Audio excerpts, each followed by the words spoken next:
Merci Guylaine, merci Françoise. Bonsoir à tous. Que doit-on faire de son argent, de ses économies par temps de crise? Où faut-il les placer quand parfois la bourse nous fait peur? Alors vous allez voir que, au-delà des placements traditionnels comme le livret A, eh bien ce sont des placements et des valeurs plus quantifiables, plus mesurables, plus tangibles, des biens qu'on peut posséder, qui ont la cote. Vin, immobilier, œuvres d'art, les valeurs anti-crise. C'est donc le thème de ce 186e numéro de Complément d'enquête.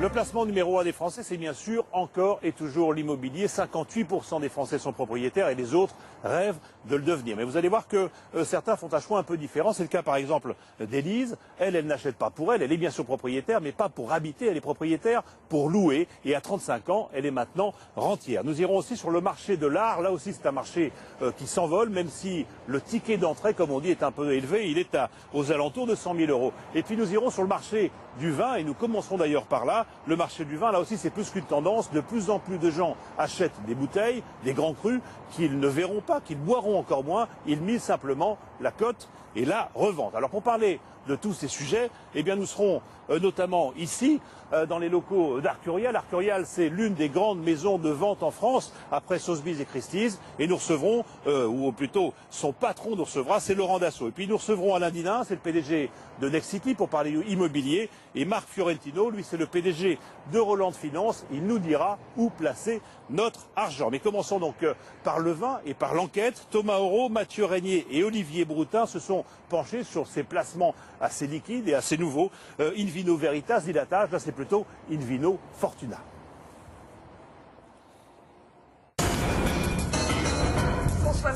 C'est donc adjugé 160. 110 c'est adjugé 220. À Drouot, il suffit d'un simple lot pour faire flamber les enchères. Ce matin-là, dans le catalogue des ventes, une pépite de choix. Bon, à 2000, 100. Un Lafite Rothschild 1982. Un château de référence et une année exceptionnelle. Ce nectar, à consommer avec modération, leur monte à la tête. La bouteille partira en moins de 2 minutes. 2700, 2800, 50, 2850, 2850.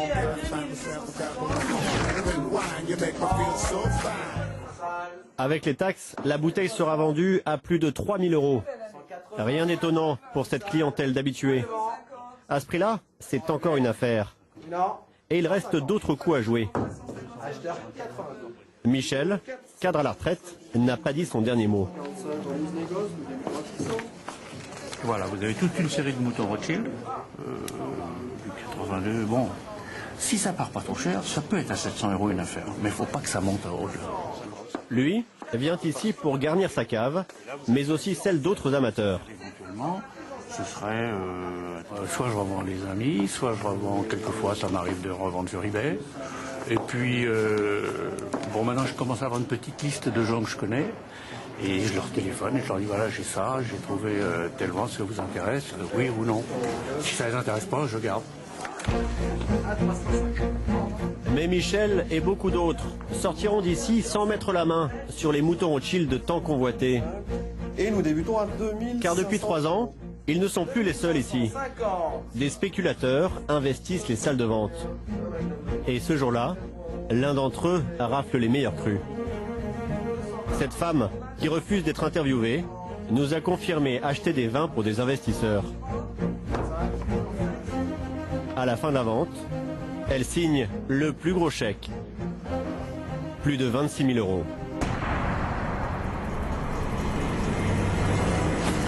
Le vin n'est plus seulement un produit à boire. Il est devenu un produit financier. Enquête dans les caves de châteaux prestigieux où la cote des grands crus a presque doublé en 5 ans. Produit de luxe, valeur refuge, notre jus de raisin national générerait plus de profits que bien des placements boursiers. Simples particuliers ou investisseurs professionnels, qui sont ces nouveaux spéculateurs qui achètent des caisses des meilleurs crus du monde sans jamais les boire. Et y a-t-il un risque d'effondrement des prix? Est-ce vraiment rentable de miser ses économies sur l'or rouge?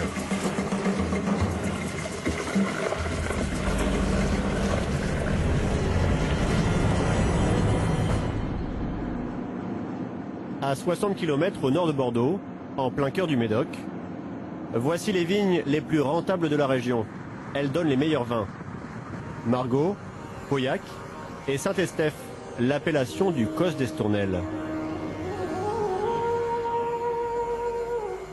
Ce cru, très convoité par les spéculateurs, est produit dans ce drôle de château, aux allures de palais indien.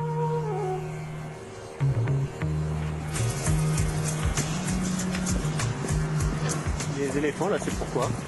C'est un témoignage de l'histoire de Cos d'Estournel en Inde entre 1800 et 1820 où les éléphants ont été à l'époque créés pour commémorer ces voyages en Orient. La famille de Jean-Guillaume Prats dirige le Cos d'Estournel depuis un siècle.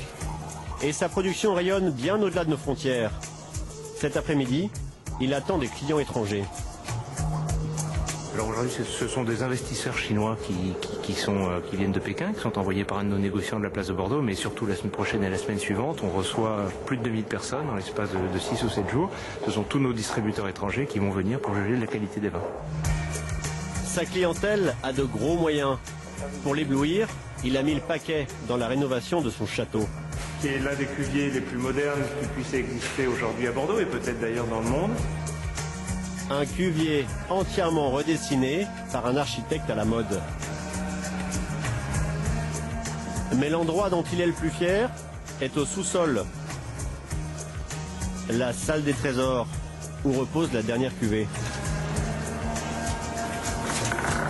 Ici, son jus de raisin se métamorphose en vin d'exception.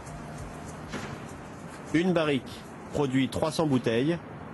Comptez 250 € pour une seule bouteille du cru 2009. Malgré la crise, ces prix ont plus que doublé en 10 ans. Tout Bordeaux en profite, bien sûr. Et la spéculation, la revente, le fait d'acheter ces vins pour éventuellement les revendre avec une marge significative plus tard fait partie de l'ADN de Bordeaux. Ça a toujours été comme ça. Le petit monde de Bordeaux a donc toujours fait des affaires avec le vin. Mais un homme vient y mettre son petit grain de raisin. Lui n'a rien à voir avec la vigne. Il est conseiller en gestion de patrimoine. Franck Nogues propose à des petits épargnants de s'enrichir en achetant des caisses de Bordeaux. Bonjour. Bonjour Nicolas. Bien. Super. En moins d'un an, il compte déjà 1500 clients. Ça va très bien. Combien de nouvelles commandes? Ce matin, on a 9 nouvelles commandes. Ce sont que des clients nouveaux. Et on a reçu essentiellement par virement aujourd'hui. Donc des gens qu'on ne connaît pas, qui nous ont commandé sur le site et qui ont passé leur commande et qui ont refait leur règlement. On va vous montrer. Règlement d'aujourd'hui, ils sont plutôt 23, 25, il y en a un à 11 000, un à 15 000 et on en a un à 25 000 qu'on a reçu par chèque. Ce que les clients achètent, ce sont des caves en ligne à 10 000 ou 50 000 €. Uniquement de grandes étiquettes qui prendront peut-être de la valeur avec le temps. Les clients de Franck sont informés en temps réel de leur plus-value s'ils vendent leur caisse. Notre métier, c'est de sélectionner non pas les vins que l'on apprécie le mieux en termes